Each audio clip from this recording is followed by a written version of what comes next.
Good evening and welcome to episode 46 of Loomer Unleashed. I'm your host, Laura Loomer. On Saturday, President Trump made a triumphant return to the campaign trail after several weeks of being sidelined by the AstroTurf Stormy Daniels hush money court case in New York City. While Joe Biden was spending Mother's Day weekend relaxing on the beach, President Trump drew a record crowd of over 80,000 loyal supporters to his Wildwood, New Jersey rally. The contrast between these two candidates could not be more stark. In Donald Trump, we see a man totally reinvigorated, determined to take back the White House in November, and also inspired to get back to work saving this nation. His base of support appears to be totally galvanized by the weaponized lawfare against him and his family, with poll numbers overwhelmingly in his favor and energy not seen since 2016. On the other hand is Joe Biden, who by all accounts appears to be a tired and confused geriatric. No one is under the impression that Joe Biden is actually running the country. You see, that task has clearly fallen to Barack Hussein Obama, Kamala Harris, and the rest of the Obama-era upper-level bureaucrats in Washington, D.C. While Trump is filling massive venues to the brim, Biden struggles to get noticed at a fast food restaurant and is greeted with chants of "Fuck Joe Biden" from both sides of the political aisle everywhere he goes, including college campuses. Trump's massive New Jersey rally comes on the wave of news that he continues to lead comfortably in many key swing states. Ohio, Arizona, Nevada, and Georgia are all polling at a 5 percentage point advantage for President Trump. Even in Pennsylvania, which is expected to be extremely close and was the crown jewel of Trump's decisive victory in 2016, Trump is currently leading Joe Biden by 3 percentage points. With margins like this, you have to ask yourself, is Joe Biden even trying? Well, what's trying for a dementia patient, right? Normal campaigns would be sounding the alarm bells over polling like this, hitting the ground immediately to try to eliminate those margins. Yet the Biden camp has remained mostly dormant. Now, whether they're ready or not, the election is only 6 months away, and this summer is going to fly by in a hurry. The year has already flown by. Now it's just a sprint to the finish line. Perhaps Team Biden is content to rely on outside help to neutralize Trump before the election arrives, similar to the way they relied on big tech censorship and the FBI to rig the 2020 presidential election. The trial underway in New York, under the jurisdiction of Judge Juan Merchan, has been actively working to restrict President Trump in every possible way. From gag orders to threats of tossing him in jail, there is no level that the deep state isn't willing to sink to. Lawfare, as we've covered extensively on this show many times, is intentionally directed at Trump to absorb as much of his time, his money, and energy as possible. It is being coordinated by a network of deep state and Democrat political operatives. Judge Merchan is a perfect example of this. A few weeks ago, I exposed the fact that Merchan's daughter, Lauren, runs a Democrat campaign firm called Authentic Campaigns. Lauren's firm has done work for many major players in the Democrat Party, including the Biden-Harris campaign, Adam Schiff, and the Senate Majority PAC for the Democrats. My reporting on this raised eyebrows, even in the mainstream liberal media, with many of the hosts engaging in Twitter fights with me, calling me crazy and telling me that I was a conspiracy theorist. But now you have everybody from Mike Johnson and President Trump himself talking about my reporting from the steps of the Manhattan courthouse every single day as we've now entered week 4. It is such a shocking example of corruption and the conflict of interest that has made this trial inappropriate from the beginning. How can Juan Merchan possibly deliver a fair ruling when the man in his courtroom is directly competing with his daughter's clients for control of the country? That level of implicit and explicit bias cannot just be ignored. More proof of this conflict of interest came in the wake of President Trump's historic rally in Wildwood, New Jersey this weekend. You see Democrat New Jersey Congresswoman Mickey Sherrill, a Democrat, again, of course, because it's always a Democrat, reacted to President Trump's massive crowd of supporters in her state by posting a tweet in which she said that President Trump was not welcome in New Jersey, and she told him to, quote, "go back to court." You will be shocked to find out that she, too, employs Judge Merchan's daughter, as I exposed this weekend, and has shelled out over $216,000 for her campaign consulting services. And that's just in the last 9 months alone. You see, this is cut and dry election interference. Democrats are allowed to trash President Trump, the judge's daughter's making millions of dollars off of it. And for years, you see, we were subjected to hearing all about how the Russians supposedly interfered in the 2016 presidential election on Trump's behalf. That all, of course, turned out to be totally false and was the biggest conspiracy theory ever promoted in the history of our country. Now, however, we are seeing what actual election interference looks like, on top of what we saw in 2020, of course, with the rigging of the 2020 election by big tech and the FBI. Yeah, Hunter Biden laptop story. Ever heard about that? Shh. Russian propaganda, according to the CIA and FBI. Not allowed to talk about that.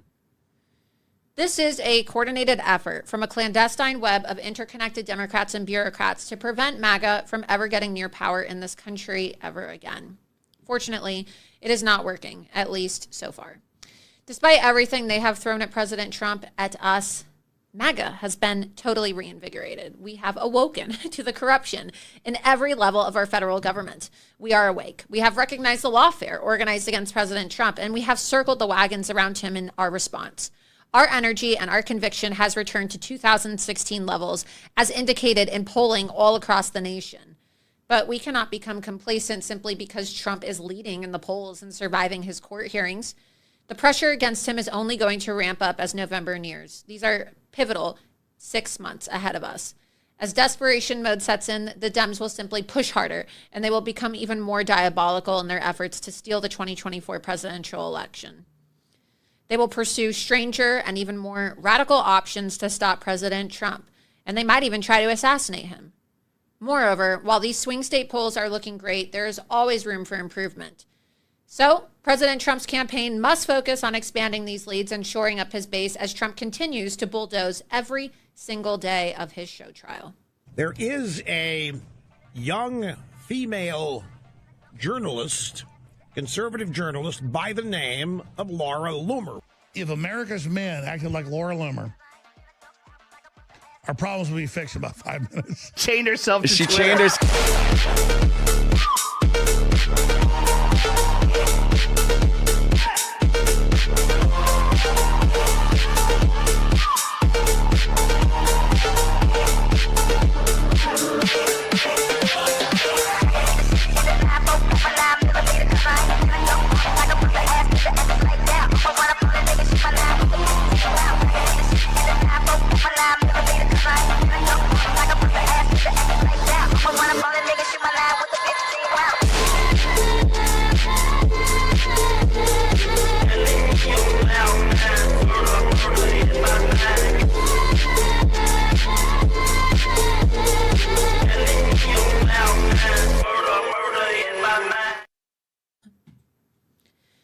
Well, thank you so much to everyone who's tuning in to episode 46 of Loomer Unleashed tonight. I'm your host, Laura Loomer. It's so great to be back from vacation. I took a week off, and it was a much-needed break. I had a lovely time. I was out of the country. I went to Belize, for those of you who wanted to know. A lot of people were like, where are you? Where are you?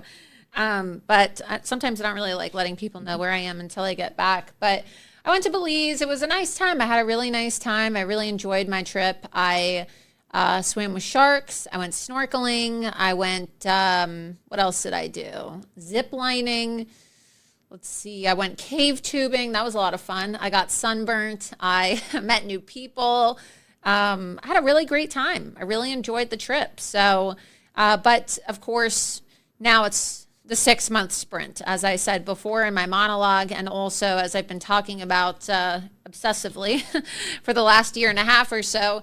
Now's the crunch time. Okay, it's the last 6 months to save our country from absolute communist control. And it's up to all of us to work as hard as we can to turn our country around and get President Trump back into the White House and elected for a third time. And so I'm really happy to be back. And we have a lot to talk about tonight as the 4th week of President Trump's show trial in New York City has continued. You had Michael Cohen, of course, a disgraced attorney who was, jailed, of course, for committing perjury, testified yesterday and today. And, it's just incredible. It's just incredible how all of the cases against President Trump are falling apart. When I was out of town last week, we saw that the the Court of Appeals approved President Trump's request to appeal the decision to not disqualify Fani Willis, and it could postpone the Georgia trial as well till after the election. The documents case being overseen by Judge Eileen Cannon has indefinitely been postponed as well. And now, of course, we have... we have Fani Willis seething, we have Jack Smith seething, and all these deep state Democrats losing their mind because it just seems like President Trump is able to continue persevering despite all of this lawfare against him. Let's go to Loomered.com. Also, we are live right now, so please be sure if you're watching this that you're reposting it either on X, but preferably following along on Rumble. Go to rumble.com/Laura Loomer. Be sure that you download the Rumble app and you're following me, rumble.com/Laura Loomer. You can also click the Get Loomered button on the side, and that's, of course, how you can follow me on Locals and support my work. Loomer.locals.com. Become a monthly subscriber for $7 a month or $70 per year. That's how I'm able to continue doing all of my investigative reporting and bringing you all of these breaking news reports. And look, I mean, a lot of people don't want to give me credit for it because, it seems like, I don't know, who knows? I don't really know what the problem is with these people. But at the end of the day, the media doesn't want to give me credit for breaking the Mershon story because they don't want to legitimize independent media. But you guys help legitimize it by supporting what I do. And nobody would really know about Judge Mershon's daughter and all of these clients that she has working that she's working with in the Democrat Party, and the fact that her Twitter bio was a photo of President Trump behind jail bars, if it weren't for my reporting. And of course, we saw that Judge Mershon actually tried to fine President Trump $9,000 and made him delete the True Social post after he shared my articles, commented on my articles, and also shared a video from me outside on my bullhorn of the first day of the Trump trial in New York City. But we're not going to allow for the crooked and corrupt Mershon family to steal this election and silence Donald Trump. Donald Trump has been subjected to a gag order, but we have to be his voice, right? We have to be his bullhorn. You'll see that the logo and the symbol for Loomer Unleashed is a giant bullhorn. And you see here on the screen, right? Every single episode, it's just a flashing bullhorn because that's what this show represents, right? We have to be America's bullhorn. We together have to be President Trump's voice and his bullhorn if the deep state and people like Judge Mershon and the Biden administration are going to work together and abuse our taxpayer dollars to silence and gag President Trump and commit election interference. And so let's take a look at some of what happened today outside of the courtroom. Let's see what people are saying in the chat. It's great to be back. Yeah, Laura looks rested. Yeah, I mean, I tried, right? I told myself, I'm not gonna work. I'm not gonna work on my trip. But of course, I did a little bit, just a little bit of work. Not a lot, but I did a little bit. Had to break some stories poolside, a little beachside, poolside loomering. Doesn't hurt anybody. So really interesting, right? Because look, none of the Republicans were showing up until I started shaming them. And I don't want to take credit for everything, but everybody knows that President Trump reads my posts. Everybody knows that President Trump follows my reporting. And so I think that a lot of Republicans get a little nervous when I start calling them out and I say, this person's not showing up. It's time to confront them. It's time to Loomer them.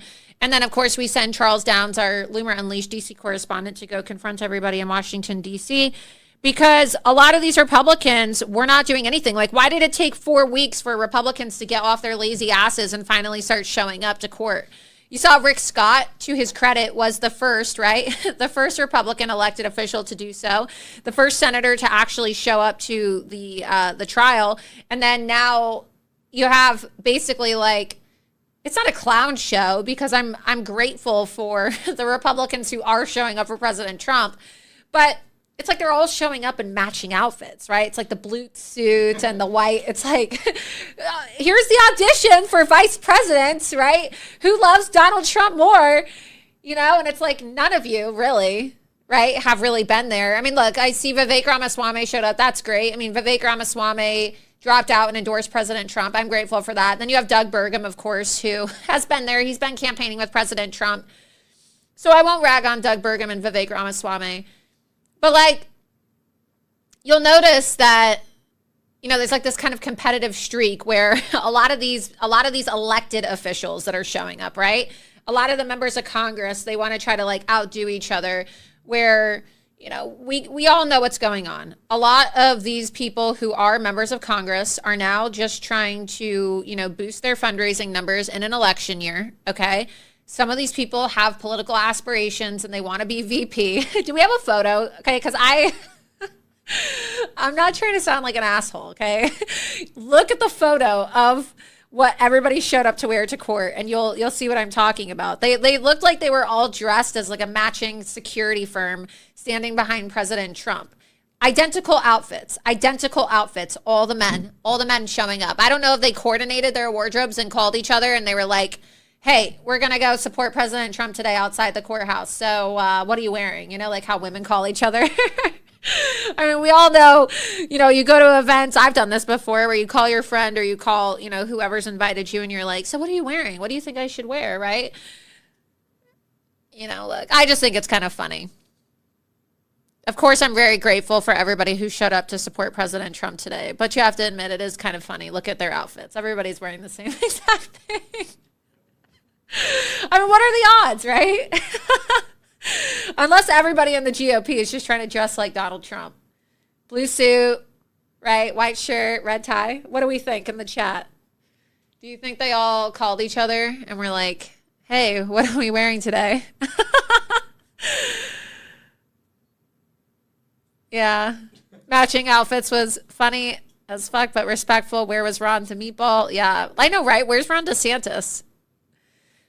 I don't know. It's interesting, right? Like we saw the story right before I left for vacation where it was like, oh, Ron DeSantis is having a meeting with President Trump, but he's never there. Where's Ron DeSantis? You have Rick Scott showing up. You have Corey Mills, who's the congressman from Florida, who showed up today. But we have some videos. Let's go ahead and I like it, right? I like the outfits, so I'm not really trying to make fun of anybody, but I do think that it's really funny because I was watching this today and I was looking at all the videos. I was like, did they coordinate their outfits?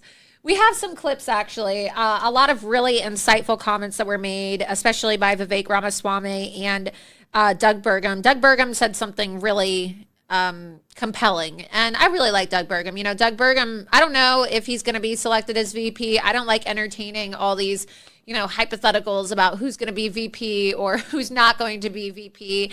I think that Doug Burgum definitely probably has a position in the second Trump administration. I don't speak for President Trump, but who knows? Maybe he'll be VP. Perhaps he'll be like energy secretary. Who knows? But Doug Burgum, in my opinion, will probably have some type of a role in the second Trump administration. And he's been very active lately, campaigning on TV. He's a lot more charismatic campaigning for President Trump than he was when he was running his own presidential campaign. I mean, you'll recall I confronted Loomer, Doug Burgum, actually, at one of the Florida GOP events, and I asked him to drop out and endorse President Trump because he was only polling at 1%. So it's really nice to see that Doug Burgum dropped out and endorsed President Trump, and he's a good sport. I met him at the Iowa rally, and I was like, oh, remember me? I know I confronted you, but no hard feelings, no hard feelings, as long as you endorse President Trump. But he's a very nice man. His wife is also very nice. And let's go ahead and play this clip of Doug Burgum saying the American people have already acquitted Donald Trump. This was today outside of the New York State Supreme Court in New York City. Is it's election interference, and it's tying up the president from being out on the campaign trail. And of course, we know that from the polls that have come out, even from the New York Times, Rasmussen Interactive this week, President Trump is leading all over the country. And the conclusion you could draw from that is the American people have already acquitted Donald Trump because the things that they're concerned about, inflation, crime, the border, the economy, all of these things, President Trump is leading by huge double digits versus Joe Biden. And the sooner that this scam trial can be concluded, the sooner that the president can get back to getting out campaigning and talking to the American people about the issues that matter.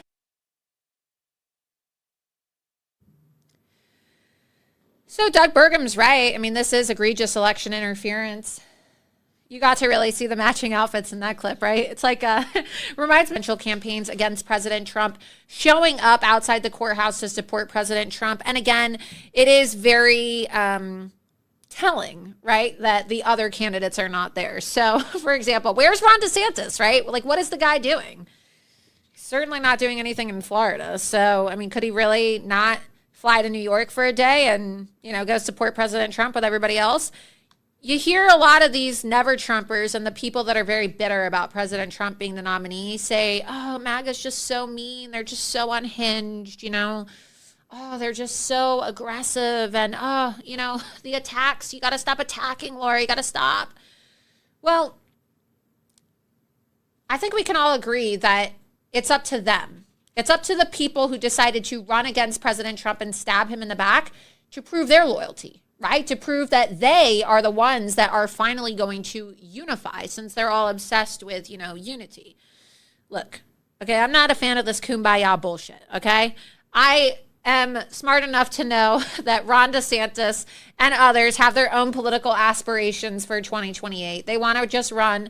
And the only reason why a lot of these people are now kissing ass to President Trump is because they have political aspirations, or in the case of Ron DeSantis, his wife is probably going to be running for governor of Florida in 2026. You're going to see Casey, or Jill as I like to call her, Jill Casey Black DeSantis, that's her name, running for governor of Florida.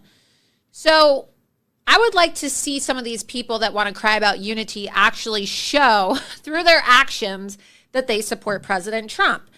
And again, I'm not trying to toot my own horn here, but I was the first person to show up outside the courthouse for President Trump the day of the trial, and nobody was there. There were no Republicans there. We have that clip as well, where I was encouraging Republicans to show up and support President Trump. We'll go ahead and play Vivek Ramaswamy's clip first, but it took them long enough, right? It shouldn't have taken Republicans 4 weeks. I saw Mike Johnson as well. Oh, wow, this is election interference. Oh, the judge's daughter's making millions of dollars. I exposed this almost a month and a half ago, right? I think it's been a month and a half, maybe even 2 months, probably a month and a half or so ago though, right? Yeah, about a month and a half or so ago. The time to speak out about this would have been a month and a half ago, not just now. So I'm grateful. I'll take it. I don't want to sound like a complainer, but we do need to start demanding better. We need to start having higher expectations. Actions speak louder than words. And that's 4 weeks that we lost. Like, they could have been doing rotations of people sitting inside this cold courthouse for the last 4 weeks. And we could have had these press conferences with Republicans and elected officials outside the courthouse every single day for the last month. But they decided to screw around, and we lost 3 weeks, and now they're all coming for their photo ops and playing dress up, and it is what it is. But let's go ahead and play this clip from Vivek Ramaswamy. This is a sham. This is not the United States of America. This is some third-rate banana republic. If this were happening in another country, we would be laughing at them as a sham democracy. I am ashamed as an American citizen to sit here in a courtroom watching the former leader of the free world, and let's be honest, likely next leader of the free world, sitting with the indignity in this dingy third-rate courtroom with fourth-rate prosecutors and a fifth-rate lawyer on the stand as a witness. He's right. America is now a third world banana republic. I think Vivek Ramaswamy hit the nail on the head, and he's absolutely right. This is the type of thing that you see in third world countries. You even have third world countries calling the United States out. You even have Nayib Bukele, the president of El Salvador, which was a third world country, and now, he's been able to transform it. Really just, it's quite spectacular what Nayib Bukele's been able to do. But yeah, you even have people like the president of El Salvador calling the United States out for election interference and talking about how we are a banana republic. And now you have other presidential candidates calling it out as well. So I'm really happy to see that as well. Here's the clip of me outside of the courthouse on day one. Because look, I'm a ride or die for President Trump, right? I really wish that other people would step up to the plate, and then maybe, right, I'd be able to say, okay, I don't need to necessarily be as aggressive or, focus on this all day, every day as I do. Not that I don't want to. I mean, I love President Trump. But why is it that I have to be the one leading this charge, right? I'm not in Congress. The House Republicans sabotaged both of my races, both of my elections. They didn't want me in Congress, right? But it seems like a lot of these Republicans sure as hell want to benefit from my activism and my investigative journalism on the outside, okay? So they never want to give me credit for it. I mean, look, I'm not going to bitch about it because I'm here to support President Trump. But you wouldn't believe how many messages I get every single day from people. Oh, yeah, Mike Johnson just went on TV, Elise Stefanik, and, all these Republicans, they're sending out fundraising emails, like talking about the judge's daughter, and nobody ever wants to mention your reporting, right? I don't care, right? If people don't want to mention my reporting, then show up for President Trump, right? Actually take the Amtrak train and go to New York City and go support President Trump. Just do something for President Trump, right? Take initiative, organize a protest, organize a rally, encourage people to donate, whatever it is, right? Just do something, please, right? Because it just seems like you have to literally shame these House Republicans. You have to literally bully them. You have to attack these people online in order to get them to have the motivation to show up outside a courthouse a month late to the game to support President Trump. And I don't know. Sometimes I just sit there and I ask myself, like, what is it going to take to motivate these people, right? Like, I'm self-motivated, right? I go overboard to the point where, I pour all my energy, all my heart, all my soul, all my body into whatever I'm doing because I genuinely believe in loyalty. I genuinely believe in President Trump. I support President Trump. I believe that our country is going to be a better place. Once President Trump is back in office, I think that everybody's life is going to be so much better once President Trump is back in office. But I don't understand why other elected Republicans have not figured this out yet and why they're so stubborn or why they are so resistant to taking action themselves. We need to be a bit more proactive, right? Republicans need to be on offense more. And look, these speeches are great, right? What President Trump is doing every single day outside of court, using the media's obsession with this show trial as an opportunity to slam Joe Biden and talk about other issues that Americans care about. I saw today after court, President Trump was talking about illegal immigration. But we need more Republicans to do this. I think that it would be an extreme show of dedication and loyalty, and it would be a very powerful message if every single House Republican took a trip to New York City and they all showed up together. You know how powerful that would be? If every single House Republican showed up to the courthouse and decided to support President Trump. So let's go ahead and play this clip. Donald Trump did nothing wrong! Donald Trump did nothing wrong! Donald Trump did nothing wrong! Donald Trump did nothing wrong! Donald Trump did nothing wrong! Donald Trump did nothing wrong! And we're going to be here every single day talking to all of you fake news media freaks and letting you know that Donald Trump did nothing wrong until you start to report the truth. Judge Merchan's wife literally works for Letitia James. Michael Cohen's lawyer, Andrew Loomer, his Twitter profile banner is a photo of him with Letitia James talking about how they talk about getting Trump. He said that he had fundraisers for Kamala Harris. Tell me that this isn't a witch hunt. How is this fair? How is this fair to Donald Trump? You want to get on the bullhorn? Yeah, absolutely. Got Andrew Giuliani here? Woo! Thank you, Laura. Thank you. You're absolutely right. We got to be out here for President Trump. Let him know they did nothing wrong. Let him know this is a political persecution by prosecution of the leading candidate for President of the United States. That's what's going on here. That's what's going on in the United States of America. The facts, think about this. They're so weak in this case that Joe Biden would not even bring this case. That's how bad this is. It took a Soros-funded district attorney in order to bring this case. There's no underlying felony. I'm going to give you $5 here. It's a hundred. Hey, here's the deal. Here's the deal, my friend. That has nothing to do with it, my friend. What's the idea? What's the idea? No, that's okay. It's okay. I get it. It's fine, but it's done right here. Here's the deal. There's no underlying felony in this case. All you need unbiased journalism. So we're going to be here with President Trump every day, making sure he knows he has the support of the American people. So, Laura, thank you so much for leading all this. To all the New York young Republicans, thank you. We just need unbiased here in this juror box. That's what we need, people that are unbiased. Not Trump supporters, not Biden supporters. We need people that will look at the facts of this case. If they do, Trump is acquitted. It's that simple.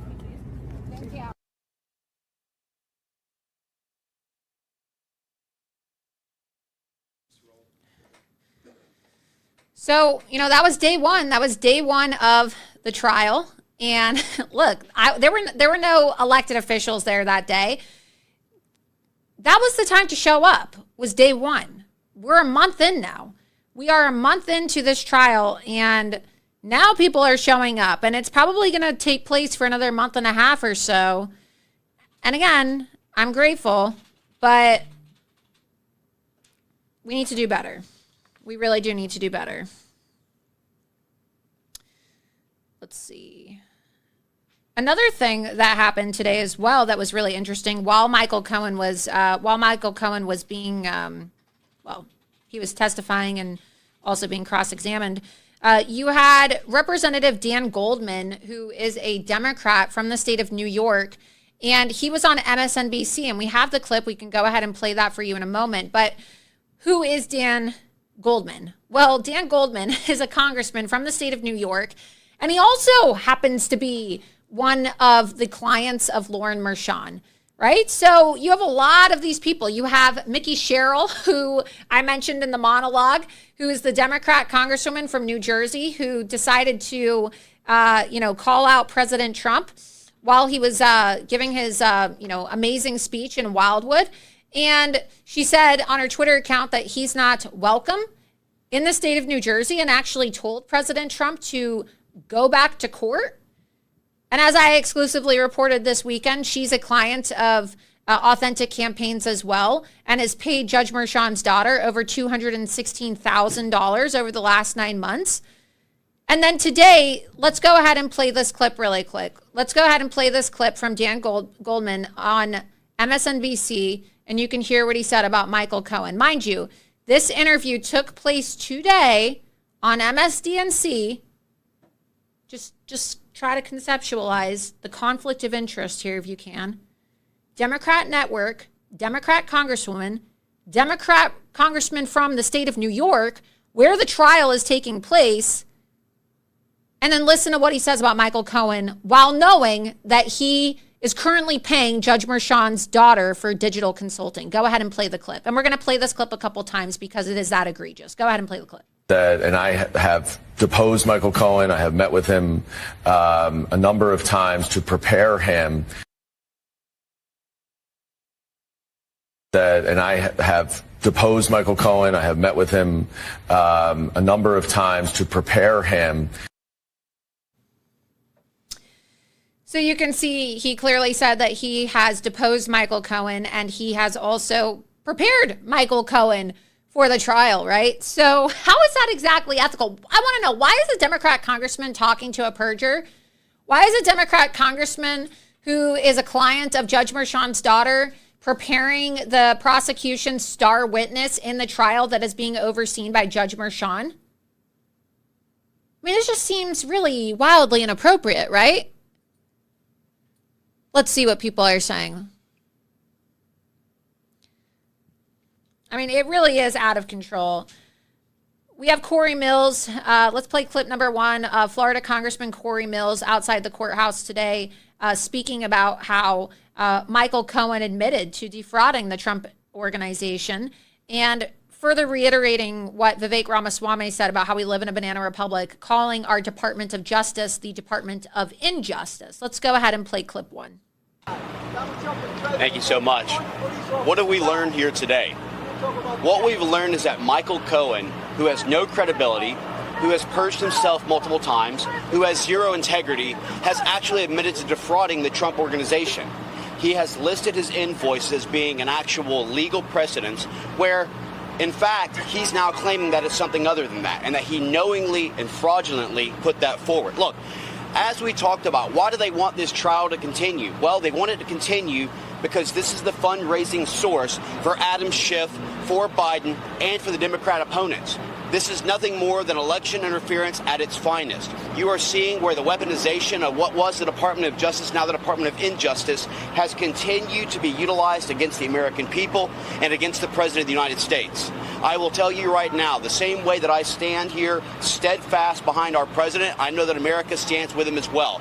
They see this sham indictment. They see this for what it is without any actual substance whatsoever. Keep in mind, they keep actually talking about the FEC violations, but when you're utilizing personal funds or you're utilizing a trust, that is not campaign funding. There is no violation, which is why the FEC never actually even pursued this. And so I think the American people see this for what it is.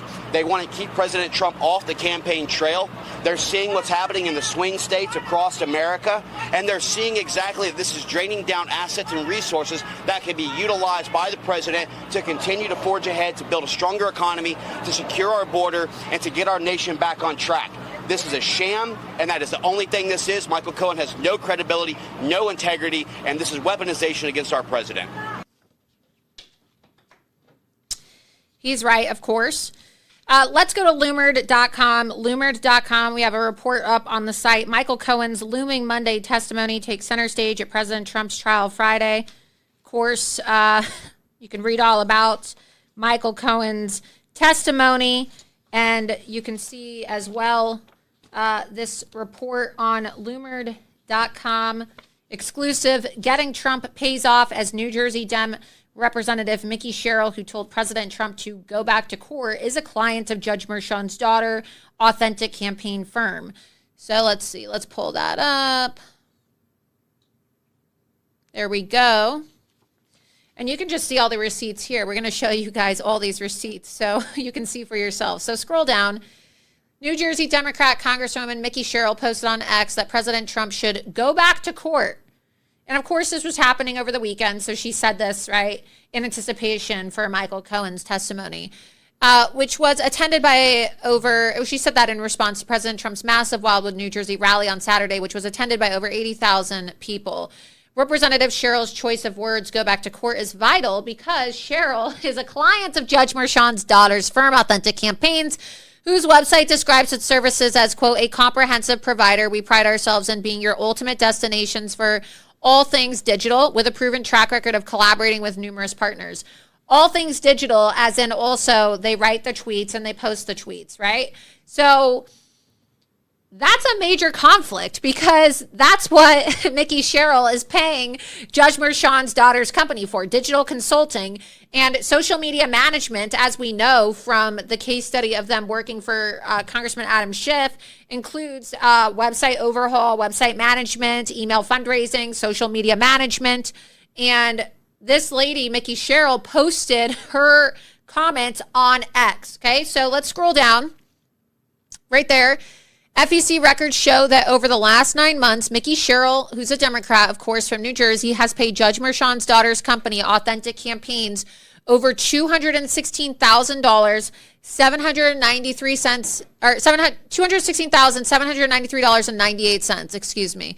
You can see all of those reports right there, right? We added them up for you so you don't have to do it. And there you go. Scroll down. Donald Trump, you're not welcome in New Jersey because in the Garden State, we believe in democracy. Yeah, we believe in democracy, so we're not going to let you have a rally because, oh yeah, with democracy, we don't have free speech, right? I mean, these people really are retarded. We know that diversity, unless your name is Donald Trump, unless you are a white MAGA conservative, and if you're black, you're still a white supremacist. And if you're Hispanic, you're an even bigger white supremacist, right? So we know that diversity is our strength. Yeah. Just why don't we ask Boeing about that, right? Is diversity our strength? And we let women make their own healthcare decisions. So I don't know what Donald Trump being in New Jersey has to do with women deciding they want to kill their babies, right? Do us all a favor and go back to court. That's nice. Lauren Merchan's Authentic Campaigns website describes the firm's work as, quote, a comprehensive provider. We pride ourselves on being your ultimate destination for all things digital.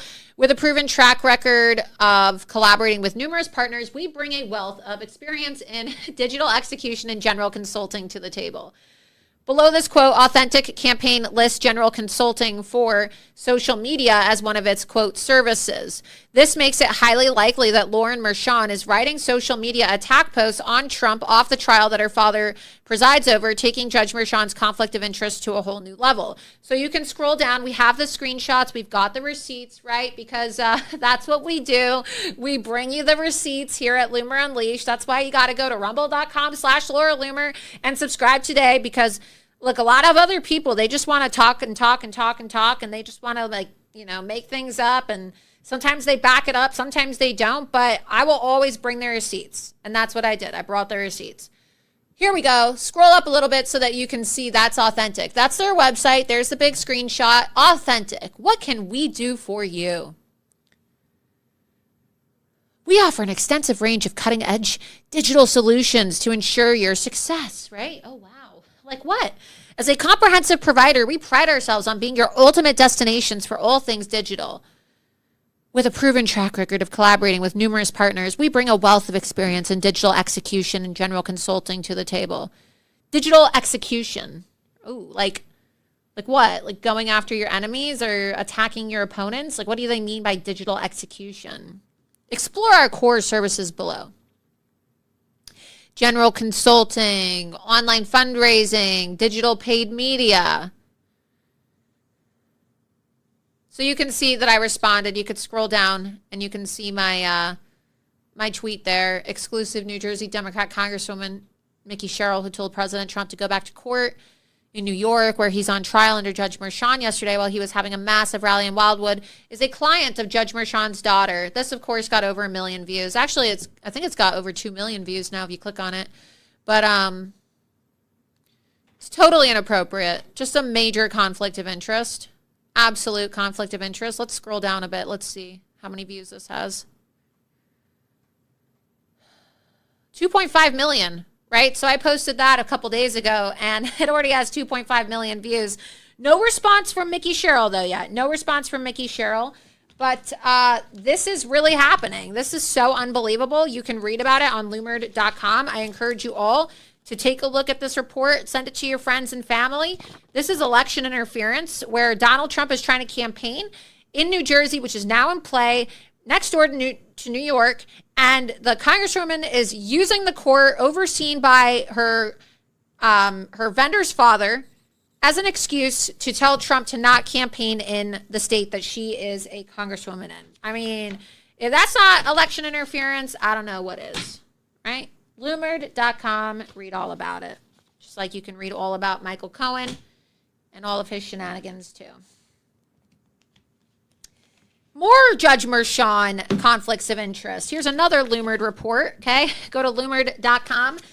Exclusive. Chuck Schumer entrusting Dem control of the Senate to Judge Mershon's daughter's firm, as Authentic Campaign's clients consist of Senate Majority PAC, Senator John Tester, and Senator Tammy Baldwin. So all key races, okay? All of the Senate Senate Majority Democrat PACs, fundraising, their digital consulting, digital fundraising online, as well as services for John Tester, who, of course, is running in the Senate race in Montana, where President Trump has endorsed Tim Sheehy. And then, of course, you have Senator Tammy Baldwin as well, who's running. Let's get this article pulled up when we can. I mean, it really is just so unbelievable. And we're going to talk to GOP Nevada Senate candidate Jeff Gunter in a couple moments here. Senator Chuck Schumer entrusting Dem control of the Senate to Judge Mershon's daughter's firm. Right there. Let's click on that. Okay, here we go. So we all know that Chuck Schumer uses the Senate Majority PAC to get Senate Democrats elected. And as I exclusively reported, right? Because we have to go through every single one of these, because it's not just one, right? It's not like it's a one-off. It's not just, oh, she also has the Biden-Harris campaign as a client. We already know that. It's not just Adam Schiff. It's not just Kamala Harris, okay? Turns out she has her fingers in every single Senate Democrat race in the country right now, Judge Mershon's daughter. because the third largest vendor for the Senate Majority PAC happens to be her company. If you look at the expenditures for this last year, 1, 2, 3. Number 3, of course, is Authentic Campaigns, millions of dollars paid out. So I think that's a major conflict of interest, because this is proof, right? This is proof, because you look at all the millions of dollars that are going to be spent on, well, just a singular race alone, right? But you add up all the races, add up all the Senate races in our country right now. That's a lot of money. And they're using Judge Merchan's daughter's company as their vendor, which then means all these other Democrats are going to use the vendor because they like to have identical vendors, right? If you ever run for office or you know anything about politics, you know that a lot of these people, they all use the same vendors. That's why the main fundraising platform, you have WinRed or you have Anadot, right? Like, you don't really have a lot of options. A lot of these people use the same mailing companies. Or, you know, we saw, for example, Jeff Rowe with Axiom, okay? So you have a lot of clients that use larger firms, and these firms charge enormous amounts of money. And the same thing is happening here. Judge Merchan has Trump on trial. Judge Merchan has threatened to jail President Trump. If Donald Trump goes to jail, the Democrats are then able to write fundraising emails. That falls under the realm of digital consulting. We already showed you the screenshot from the previous article where Authentic Campaign says that as part of their service for digital consulting, it includes email fundraising. So we're not making this up. These are their words, not mine. Their words. You go to, actually, let's show everybody right now too. If you go to the Authentic Campaign's website, you can see for yourself. You can see for yourself, not just cross-referencing it in the FEC database, but also on their website. There you go. Authentic is a digital marketing and fundraising agency that creates lasting and inclusive change. Scroll down. Scroll down. Keep scrolling down. Oh, vote.org. There's Taylor Swift, right? Their client. Okay, we collaborate with our clients to build award-winning online programs that change the world. Well, it would certainly change the world if Donald Trump went to jail, wouldn't it? If Donald Trump was not allowed to be president, it would certainly change the world, because we would basically just be taken over by communists. We're going to become a communist country. And I just feel like everybody's life is going to be awful if President Trump doesn't get back into office. And some people will say, oh, you're so overdramatic and you're putting too much faith into President Trump. No, people need to wake up. People need to wake up. What was that? Oh, okay. Yeah, we have Congressman Jeff Gunter. I thought my producer was giving me a thumbs up because I have this rant every single day about how the world's going to end if President Trump doesn't get back into office, right? How many times a day do I say that, Cannon? How many times a day do I say the world's going to end if Donald Trump doesn't get elected? Plenty, right? We need to have a jar, kind of like, those curse jars that people used to have if their parents cursed or if you cursed and your parents say, okay, $1 in the curse jar, right? That's what we need, right? But we go back to the website really quick, because this is what I'm going to be talking to Jeff Gunter about when he joins us in a moment now. But look at that. $562 million, $500 million raised online from grassroots donors. That is a lot of money. And that's just one company. Of course, there's other companies, right? But that's a lot of money that we're talking about here and you get a percentage too. When you raise that money and you're a vendor, you get to keep a lot of that money. You get to keep a percentage. Like your typical commission for an online fundraiser, if they're just like an independent fundraiser, it's 15 to 20%. So if you are working for a major firm, some of these firms take up to 50 to 60% of your net on each fundraising email. Okay, each fundraising email. So imagine how much money Judge Merchan's daughter's firm is making. I don't know what their commission rate breaks down to, but I'll tell you right now, as someone who ran for Congress and had digital fundraising as well, it's anywhere between 15 to 60%, depending on the company that you're working with. And I'm sure that Dr. Jeff Gunter, who's about to join me now live from Nevada, where he is running for the United States Senate. Jeff, it's so great to see you. Thank you so much for joining me tonight. Hi, Laura. So honored to be here. with all my great supporters at Sandy Mailer's house. Wonderful. Yeah, you're doing. This is how committed Dr. Jeff Gunter is. I said, hey, you want to come on my show tonight to talk about all these senators that, because over the weekend I released a list of 12 senators, current senators, GOP senators who have failed to endorse President Trump. And, Ambassador Gunter, right? He was an ambassador under President Trump's first administration, and he's also a medical doctor. Okay, he saves people who have skin cancer. He's a man who does it all. And now he's running for the United States Senate. And I was asking him about this. I was asking him to come on and talk about the lawfare, but also, just as we were talking about in the beginning of the show, I don't know if you were watching, Ambassador, but we now see all of the Republicans coming out, and I don't know if they're auditioning for VP or, they're trying to boost their fundraising numbers.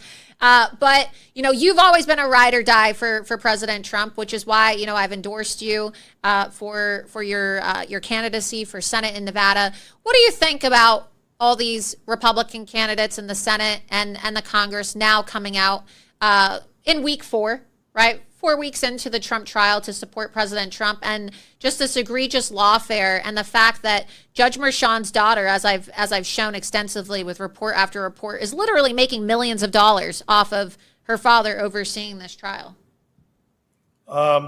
First and foremost, I've been 110% pro Donald Trump from day one, recognized as one of his most loyal supporters when Heather and I were in Iceland. And don't forget, if you're successful and you support Donald Trump, they commit lawfare against everyone. They tried to do a General Flynn against me. I got weird phone calls from various government agencies when I was over in Iceland. But, that's the price that we pay for freedom. That's the price that we pay for democracy. The individuals who are finally coming on the Trump train, I'm happy to see them. I would be unhappy to see some of those people join the next administration because, as you well know, Laura, personnel is policy. Right. And in the next Trump administration, he not only needs the right personnel in administration, he needs the right senators there to protect him, to cover his back, to stop the false impeachments, to stop the phony indictments, and to really bring these government gangsters who are committing lawfare against them in front of the United States Senate and hold them accountable so we can keep America free, we can preserve our democracy, and we can stop all this hijacking of our political system to make millions of dollars like we're seeing is going on in New York. Right. And you're running in a really high profile Senate race, and President Trump has not endorsed in this race. But I did notice over the weekend that your opponent, we call him Scam Brown. We like to call him Scam Brown because he's not really MAGA. He's not really America First or pro-Trump like Dr. Jeff Gunter is, okay? This is a guy who, when literally the day after President Trump was arrested in Fulton County, Georgia, where he, of course, had his infamous mugshot taken, he was asked by Punchbowl News, literally the day after, whether or not he wanted to be on the same ballot as President Trump. And he couldn't confirm yes or no whether he wanted to be on the same ballot in the state of Nevada with the greatest president we've ever had. We cannot support wishy-washy, sellout candidates for Senate who are just going to be, towing the line, doing the bidding of Mitch McConnell, or somebody even worse than Mitch McConnell now that we know that Mitch McConnell's retiring. And so I've noticed that your opponent, Scam Brown, has failed to really issue any statements about this lawfare campaign against President Trump. Why do you think that is? I think he's in the pocket of Mitch McConnell. I think he's a Nikki Haley person. And the reality is he does not like President Trump. And we were just at the Nevada convention up in Tahoe, and you would look at our suite, which was loaded with everything. I don't know if you can see some of the signs. 110% pro Donald Trump, of course. Trump and Gunter, Trump and Gunter. You look across at Scam Brown, Captain Scam Brown, whatever you want to call him, nothing. Crickets, zero. So all he's trying to do is fool Nevada voters into thinking that he's America First when he's Mitch's guy. And just to prove that, I am against the Yucca Mountain Nuclear Depository. Why do we want to put nuclear waste here in Nevada, our beautiful state, plummet our property values, and burden our children and their children's children and their children's children with nuclear waste? Guess who's in favor of that? Mitch McConnell. Guess who's in favor of that? Sam Scam Brown. I'm against it. President Trump is against it, and it's just terrible. So he doesn't like President Trump. So the choice for Nevada voters is simple. You could either be with Donald Trump and be MAGA and be with Jeff Gunter, or you could be with Mitch and be for Mitch McConnell and Sam Brown and all them. And it makes it very easy because the battle lines are drawn. We are surging in the polls. Nevadas are universally against Yucca Mountain. And thank you, Sam, for all the political help, because every time you go on media, we just go further and further up in the polls. Yeah, I noticed he doesn't want to debate you, and that's now starting to garner a lot of national attention as well. And you would think that a guy who is receiving all the money, right? And that's, you have a lot of people like Steve Daines and people that want to, try to say that, oh, well, Dr. Jeff Gunter can't raise enough money. Well, I feel like that is exactly what you want, right? You want a candidate who is going to be able to raise money from grassroots donors. And clearly you're a very successful businessman. You could self-fund. You're already self-funding millions of dollars of your campaign yourself. But it's not a good sign for our country. It's not a good sign for the future of America when candidates like Sam Brown and others are bankrolled by people like Mitch McConnell, who does not have a proven track record of having the back of President Trump or supporting President Trump or MAGA. And I'd say that this is the most consequential election of our lifetime. We are standing at the cliff. I've worked my entire life, been successful, treated hundreds of thousands of patients across the United States. And if I'm not going to spend my money now, when am I? If I'm not going to stand up for Nevada, stand up for Americans, what am I? So for me, it was not a hard decision. This is it. 2024 is it.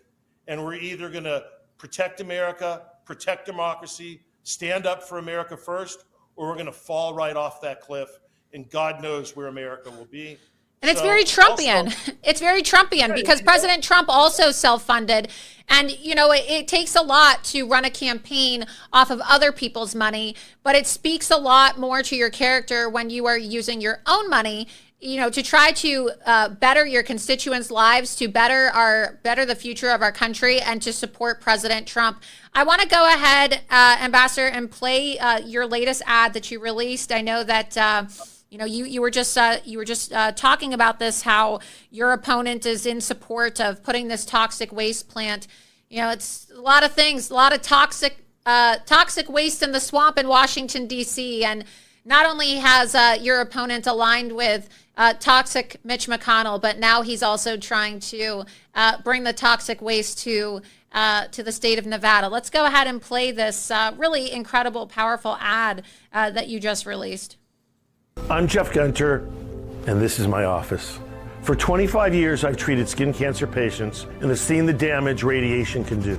But Sam Brown doesn't seem to care and plans on dumping toxic nuclear waste here just miles away from children's schools. He's already sold out to Mitch McConnell, but I'll fight back to block the Yucca Mountain nuclear waste plan so it never comes to Nevada. I'm Jeff Gunter, and I approve this message because I think we need a senator who protects families, not politicians. How to kill all mosquitoes in the area. It's really an incredible ad. If you could say one thing to President Trump, who's watching right now, and I know we had an amazing event for you at Mar-a-Lago last month, and President Trump was there, and he had nothing but positive things to say about you. I was there, witnessed it with my own eyes. Obviously, the president is very fond of you from the time you served as ambassador during his administration. We need President Trump to endorse Dr. Jeff Gunter in the state of Nevada for Senate. So, and we do know that President Trump watches Loomer Unleashed. A lot of Trump advisors watch Loomer Unleashed. So if you could get one message to President Trump right now, what would that be? Mr. President, first off, you have no one more faithful and loyal and effective than Laura Loomer. Secondly, I'm surrounded by great patriots here surrounding you who love you and love everything that you've done for America, but also for Nevada. Our campaign and everyone here loves you. All right, we We'll just support got you. word. Hold we on. We have the Laura assets is to going win to this be race. on. There's no one in Bannon the race right now who can beat Jackie. So let's see if we can Jackie, find that. I'm doing a lot of things at one time. Jackie so Rose do this will fast. be absolutely ineffective. We will win. We will also win the Jewish vote. As you so know, what we Mr. can do President. Is we'll pause this.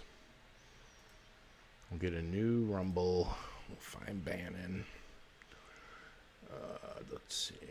Over here. Here it is right here. So it sounds like Loomer's going to third world banana republic than this, Steve. And it's just mind-boggling.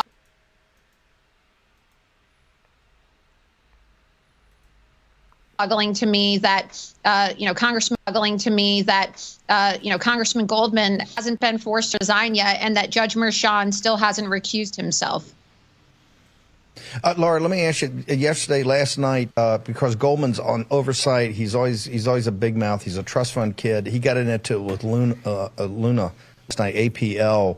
Just tell our audience, give a quick background on Goldman, because he's one of the more obnoxious individuals in Congress, and he's also, I think, the heir to the Levi Trust, Levi Jeans. Yeah, he comes from a wealthy family. Working on another report right now. There appears to be some connections between his family members and the funding of some of these Hamas rallies that we're seeing. Just to give you a teaser, some of the stuff I'm working on next. Haven't released that yet. But Congressman Goldman, of course, is a Trump hater. He's a New York Democrat. He appears to have a very friendly relationship with Michael Cohen. He's been accused of insider trading during his time in Congress, so pretty typical for your typical Democrat Party Congress member. But now you have him hiring Lauren Merchan and working with Lauren Merchan's company and sending direct payments to her personal residence during the trial. But we're not going to dox her. But yeah, go ahead. The last payment, because some people will say, oh, well, what's the last date on the check, Laura? Because everyone wants to make excuses for, how inappropriate this is. But you have people in the left-wing media who are still trying to act like this isn't a big deal, even though CNN's own chief legal correspondent said that Judge Merchan should recuse himself. I mean, the Democrats themselves are now having to admit how bad this is. But the fact that he's sending it to her personal address, you have to ask yourself, when you are processing millions of dollars of transactions like she does. I mean, for example, Adam Schiff has paid her company for $14 million. You're going to have a financial firm, an accounting firm. And so why is it that payments are being sent to her personal residence as opposed to a CPA at the authentic campaign firm? In Richmond, Virginia, obviously would not dox her, but it only blocks from very close to St. John's Church, where Patrick Henry gave the "Give Me Liberty, Give Me Death" speech, which is one of President Trump's most favorite moments in American history. Last thing, the Goldman has come from a very, very prominent Jewish family. Did I hear you say you work on an investigation where they're actually maybe in back of funding some of the Hamas anti-Israel, anti-Jewish protests on some of these campuses?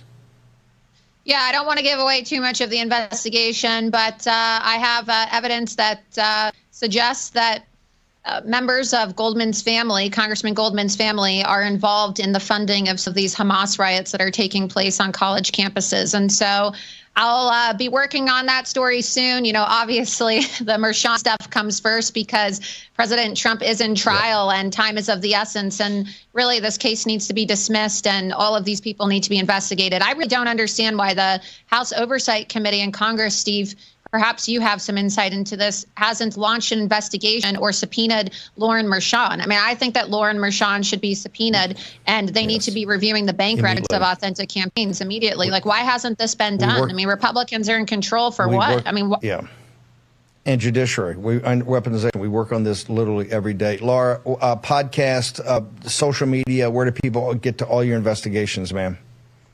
Well, people can follow me on X and True Social at Laura Loomer, and also be sure that you're following the Loomer Unleashed account. My show is Loomer Unleashed on rumble.com, so rumble.com/Laura Loomer, and be sure that you're following the Loomer Unleashed correspondent as well. I have a forensic analyst who I'm working with in exposing the Merchan family, and you can follow their account as well. My account is at Laura Loomer. Their account is at CCP Skip Tracer on X. And so that's tagged in the post that you showed on the screen there. But we gotta build the Loomer army up, right? We have correspondents for Loomer Unleashed all across the country, tracking these political operatives and exposing them. And every single day, when people support my work by subscribing to me, contributing to my work, this is all independent journalism, we're able to expand our network of investigators. Laura, amazing work here, and we're working on this 24/7. The weaponization judiciary has to step up here and start sending subpoenas flying. Thank you very much, ma'am. Honored to kick off Friday with you. Yeah, thanks so much for having me. I appreciate it. I think Dan Goldman's family about to be Loomered. Very suspicious of what Laura Loomer's following. Let's go to Georgia. We have Amy Kramer. Amy Kramer joins us from Georgia. Amy, why are you down at the Georgia convention? What's going on? Steve, I'm here with a bunch of my best friends, the grassroots from Georgia. It's our Georgia GOP convention this week.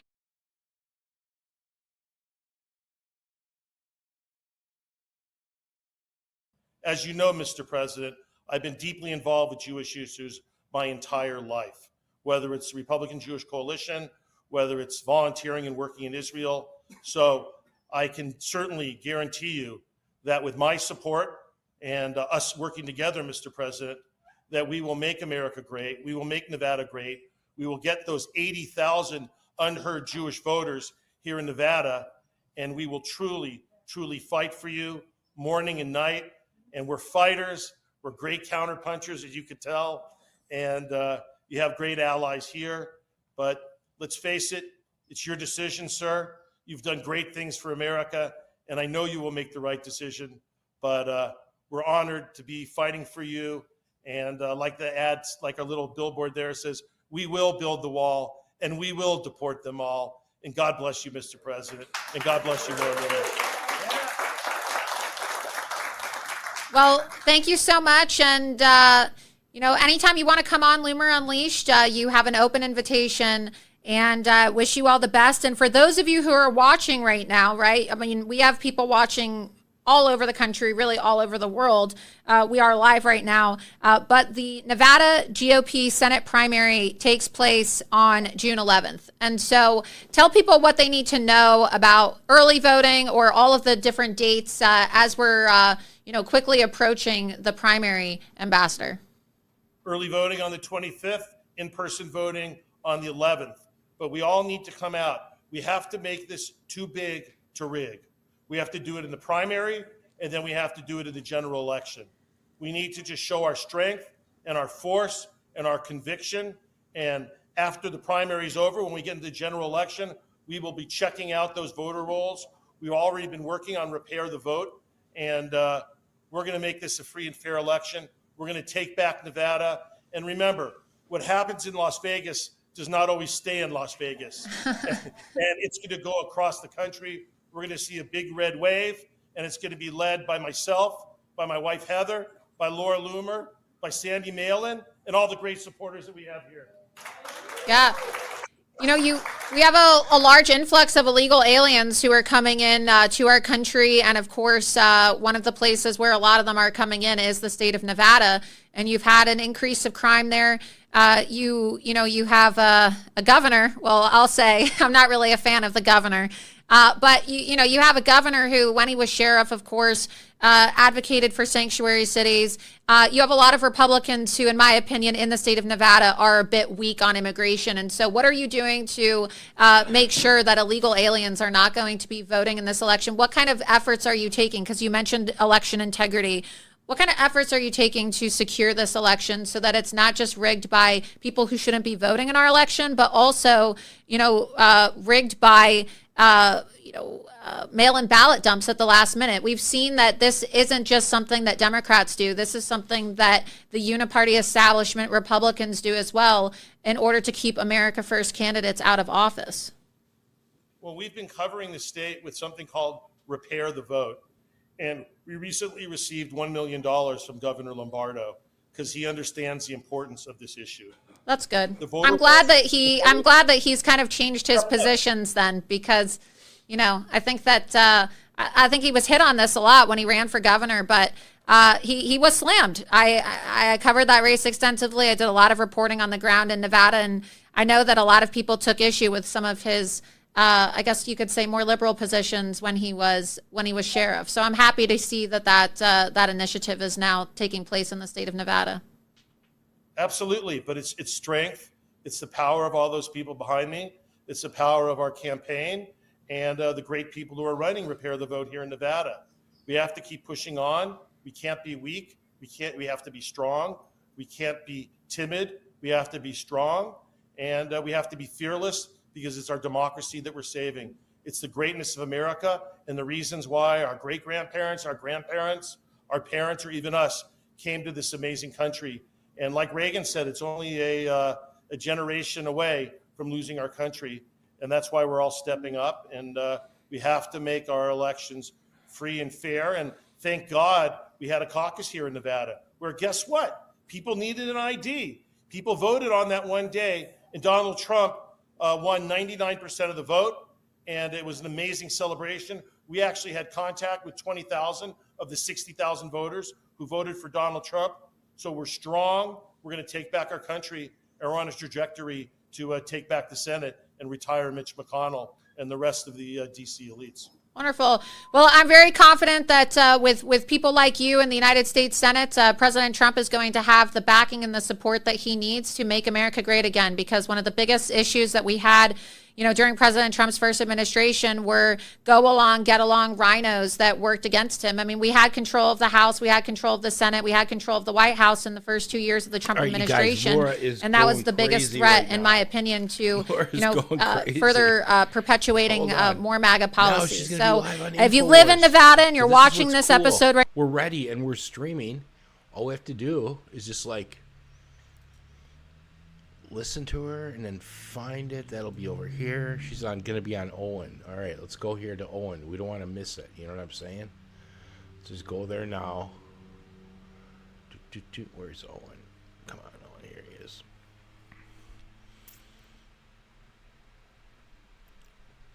Come on.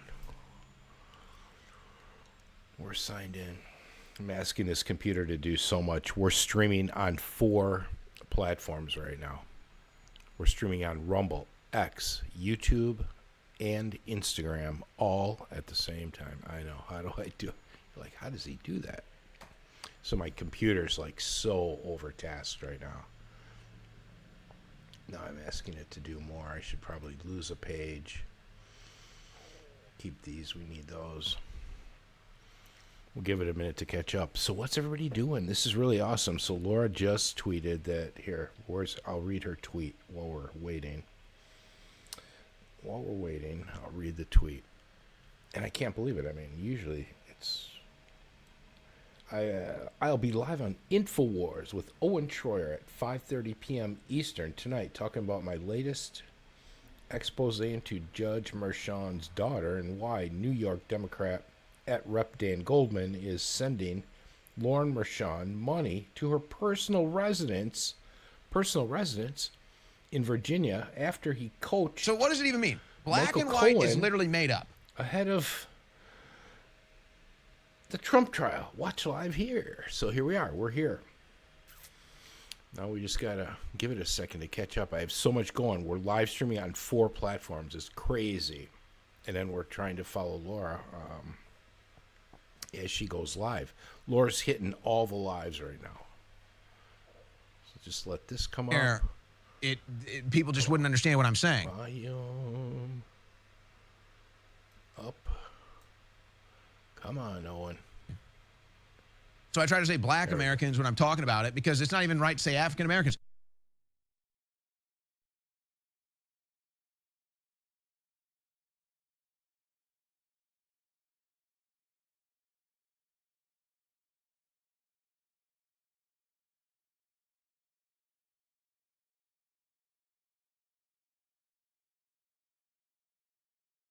Upload it to the internet.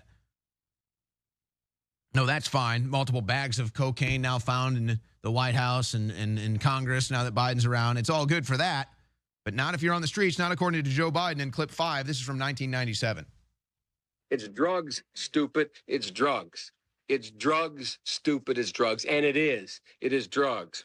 This statement is unfortunately necessary in the face of rising drug abuse among our children. While drug abuse among adults is holding steady, all the surveys tell us that more and more children are falling prey to drugs. Anecdotal for 1 second, went to one of our leading high schools, public high schools in my state.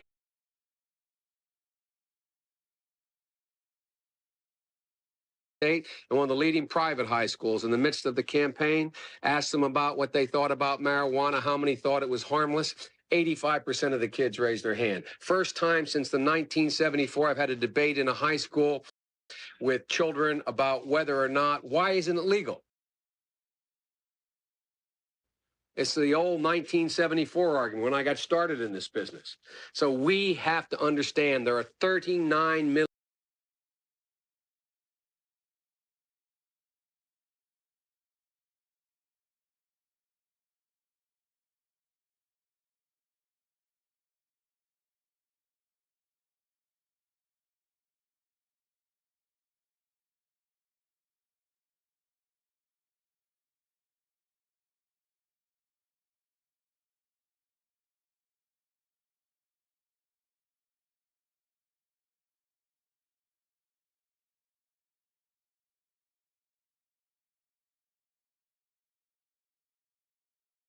If not 1/10 of 1%.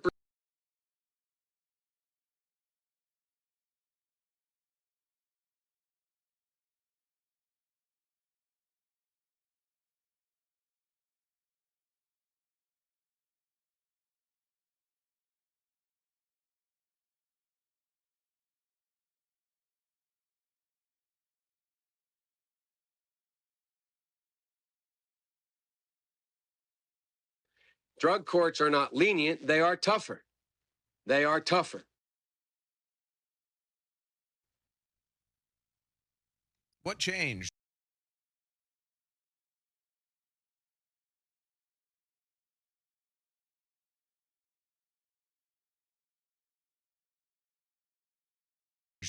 Joe?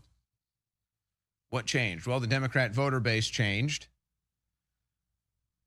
And so Joe's policies changed. It's really simple as that. Because they have no values, they have no principles, they have no foundational policies or principles. It's all about what keeps them in power.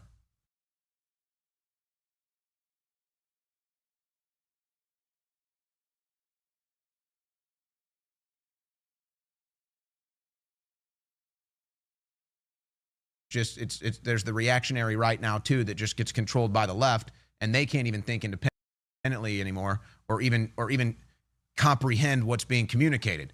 So, but Kim Foxx is talking about radically changing law enforcement in Chicago. I think my understanding is to minimize police interactions or altercations. So here's what she said, and of course the right wing is all up in arms about this. And I get it. Kim Foxx, is it possible for a leftist, liberal, Soros DA to get a win? Here's what she said in clip 9.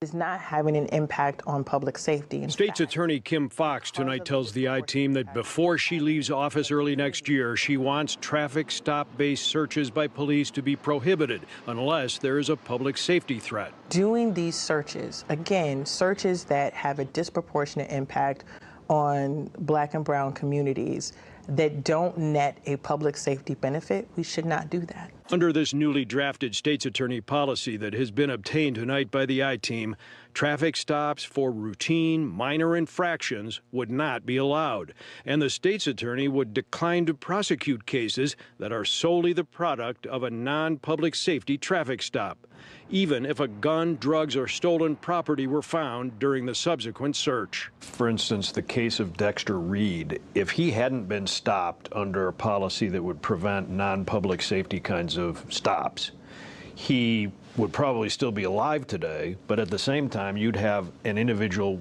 with a gun. Where's the balancing factor in that?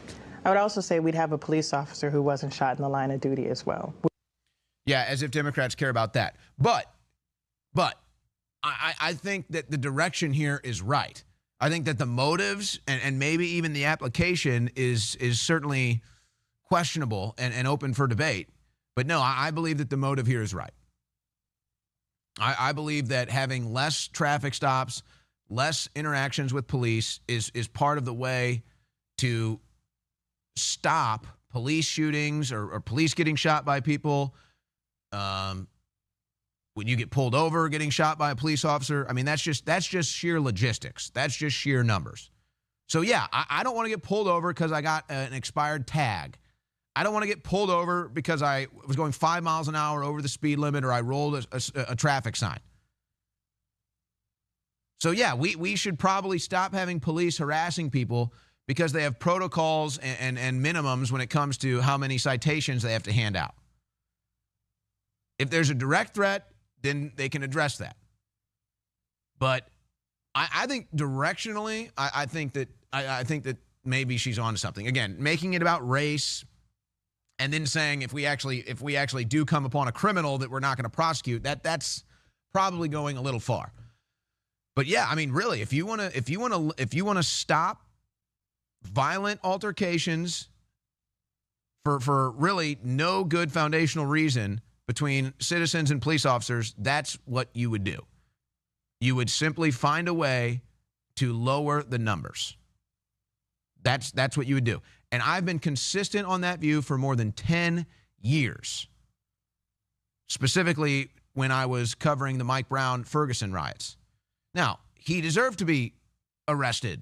He was a violent criminal. So I'm not even using that as the example, but I'm saying if you want to lower the numbers of violence between people getting pulled over and police officers, then you lower the amount of times a police officer pulls somebody over. Simple as that. So if you're not a direct threat, you shouldn't be pulled over. Am I sounding like a liberal today, guys? Is it Liberal Fridays here? Something in the water? That's what I think. I think it's just common sense stuff. I think it's just looking for solutions. So there you go. Now, I'll tell you what, we went a little long here. Let's go to Harris. Now, this is insane. This is just flat out insane. This is flat out bad policy. It's anti-white race, systemic racism from Kamala Harris and Biden's new policy when it comes to home ownership, and they want to make sure that white people don't get the same access as non-whites. That's really what this is about. And see, look at there. There I am saying whites again.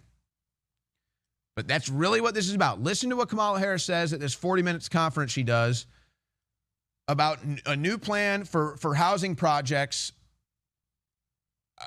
Really, it's about if you're not white. The method of our approach to a lot of this work. Our work includes, for example, like let's have metrics. Let's say, for example, we know the history of black homeownership. We know the history of bias and laws that prevented equal access to that opportunity. We have now proposed that if you are the child of parents who, or you were raised in a family where the folks who raised you were not homeowners, when you want to go buy a home, you will be entitled to a $25,000 grant toward down payment for a home. Do you know how dumb this sounds on its face? Again, acknowledging the realities of it all. If your parents owned a home and then you as their child say, I want to go buy, then your parents will likely have the opportunity and ability to say, honey, you don't have to go take out that big loan. I'm going to take some equity out of my home to help you with that. I've literally never heard of that. Has anybody ever heard of that? That's how intergenerational wealth works. And what's wrong with that if it does? Nothing. How are we going to give people those opportunities? And so it's about acknowledgement and then pushing through the actual policies that are not just about lip service, but actually making a difference. Okay. And then, of course, sitting behind her on the board says freedom to thrive. Freedom to thrive? Stop taxing me. Stop sending my money overseas. Stop opening our borders for people to come in here and get free stuff. So, okay, so what's the practical application here? You go to the real estate agent and you have a certificate that says my family didn't own a home, or what if they did own a home but then lost it, or what if they didn't own a home but then bought a home? By the way, I'm sure it happens. People take equity out of the house to buy their kids a home. I don't think I've ever heard of that. But hold on a second. What's wrong with generational wealth? If I work my ass off and I have kids and I want to make sure they're financially taken care of, why is that a bad thing? Why is that a criminal act? Why can't you take care of your lineage if you're well off? Why is that a bad thing? Let's go to Nurse Keith in Oregon. You're on the air. Welcome, and thanks for holding. About an hour ago, you were kind of explaining to people about how the micronutrients and stuff that are available in different foods actually had an effect on... well, let's be clear. There isn't long-term billion-year evolution. All right, so there's what's up, jumps, everybody? but like how awesome. you build a car, cars have evolved, or electricity, or computers have changed. And I'm there is innovation this off of X because we're trying to do it on band and it was spinning. So my computer's kind of catching up now. It's really warm. It's hot, actually. We're streaming. Certification to get takes years, and it encompasses cardiology, endocrine. We're streaming on X, Rumble, YouTube, and Instagram all at one time. This is crazy. And yes, it does use more computing power, and it does warm up the computer more. Feels hotter than normal, but we've got to get the word out, so that's really cool. Thank you guys for watching and sharing. And we switched over here because the word is on Laura's Twitter. She's going to be coming on with Owen like right now. So it's like that. I can fix a problem. Give you just a real quick example. Let's say we got to watch that, and in the meantime, I'm grabbing some food, so that's awesome. I can order you a bottle of Nitric Boost, a bottle of Vasobeat, and get your ass up on a treadmill a little bit. But these things work better than any of the medication that we give. So I've got about 35,000 points because I gave these things away as gifts. Hold on. This is important. This is important. Absolutely. Just iodine alone, it's essential. It means you die without it. They don't tell you most people are deficient. 2 billion people have cognitive disabilities, the UN admits. That's what these concentrated plants and other compounds do. So you're saying you're taking care of people with wounds, one of the biggest medical industries out there, super tough job. And you're seeing with nutrition, and also they need to not be sedentary, obviously.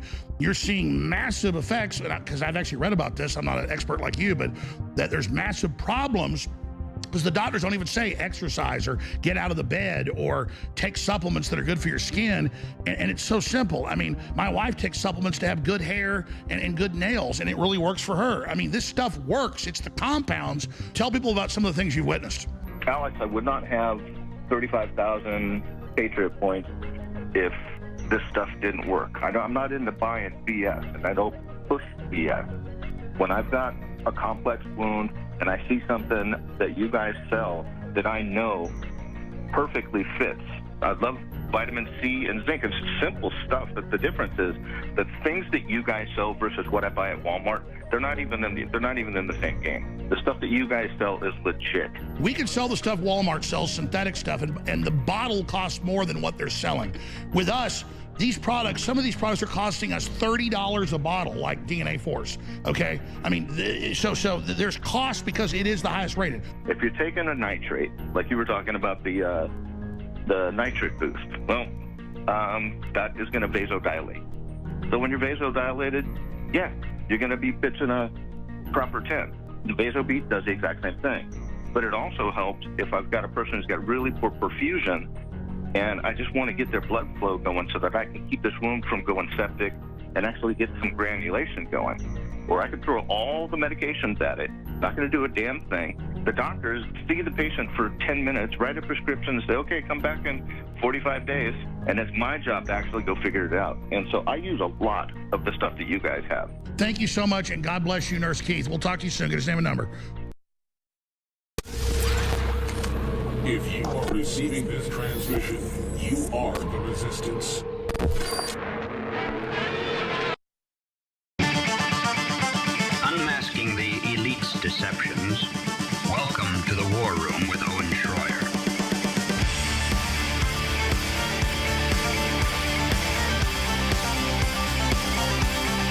I could imagine if my next guest was in Congress during the congressional catfight that we witnessed yesterday.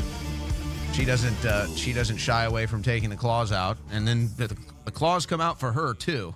I tell you, don't get on Laura Loomer's bad side. Okay, that's just general advice. Laura Loomer joins me now. I want to talk about the actual issue, though, Laura, which your really, really close and personal friend Marjorie Taylor Greene tried to bring up in the hearing, and that's Dan Goldman paying the family of Judge Merchant, the daughter. But according to your reporting here that you dropped, was it this morning or last night on your X account, it was to her direct address. So let me just ask you this right out of the gates, because you've done this research a lot. You're kind of an expert when it comes to FEC journalism. Have you ever seen anything like that before? No, I haven't seen anything like that, and I'm glad that my investigative reporting and my original reports can be utilized by somebody like Marjorie Taylor Greene so that she could get sound bites in congressional hearings after she defamed me in the media and slandered me in front of President Trump. So it just goes to show you some of us put in the work and some of us don't do much at all. But yeah, I broke this story about Congressman Dan Goldman last week when he appeared on MSDNC, and he admitted to the fact that he's friends with Michael Cohen, and he actually prepped Michael Cohen ahead of his testimony in the Trump trial. And of course, I was able to break the story that showed that he's a client of Lauren Mershon at her company, Authentic Campaigns. And then looking through the different Schedule B forms for the FEC, I was able to identify the fact that the address for the payments to Lauren Mershon under Authentic Campaign, because he was, and I believe, intentionally trying to deceive people by hiding these payments, by classifying them under Authentic Campaign as opposed to Authentic Campaigns, intentionally keeping the S off of the form so that it would be harder for people to find this in the FEC database. And there's an address there for Richmond, Virginia. And I, thinking to myself, okay, well, the headquarter office for Authentic Campaign, Owen, is in Chicago. So what's this address? And when you type in the address and you verify it, and of course I blocked it all out because I don't want to get accused of doxing, it takes you to the real estate appraiser site for Richmond, Virginia. And it shows up as a 2-story residence, a personal home owned by Lauren Mershon and her husband. And so you have to ask yourself, why is a New York Democrat who is openly bragging about coaching the prosecution's star witness, Michael Cohen in this case, why is that congressman sending payments to the personal home of the daughter of the judge overseeing this trial? Just seems like a major conflict of interest. Well, it's a clear conflict of interest. And Dan Goldman was sitting next to Jasmine Crockett when she really distracted from the actual thing that was brought up, which is what you were reporting on. And then I don't know if you noticed, but while the catfighting was going on, Goldman snuck out of the room like the rat that he is in all the commotion. He was able to sneak away, and then we don't even actually get down to the bottom of it. It's clearly a conflict of interest. And at this point, I think it's fair to say, if I was to even maybe, let's say, give a chance for the judge to say maybe he didn't know about this, he can't deny it now. Now he definitely knows that his daughter was getting paid by the Democrats, and if he had any honor at all, he would recuse himself. He would say, look, I think I can do this case fairly, but because of the clear conflict of interest with Dan Goldman and my daughter, not to mention Kamala Harris, Adam Schiff, Joe Biden, and the other Democrats she has a history with, he would recuse himself and say, I can't be involved in this case. The conflict of interest is too clear and present. So obviously he knows about it. He's in on it with the Democrats. The whole thing is rigged.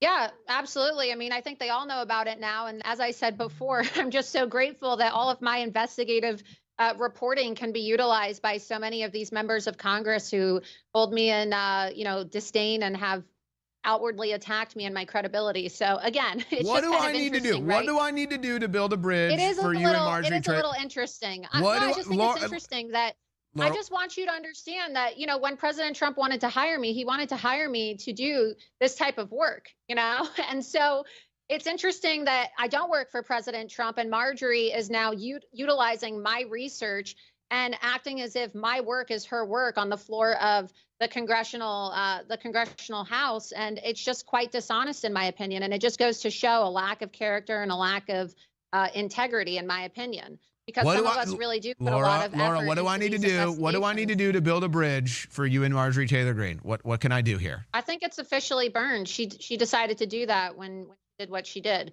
But I just want to highlight the fact that, you know, some of us actually work hard on exposing these stories so that other people can then go clip their sound bites from their congressional hearings and fundraise off of them.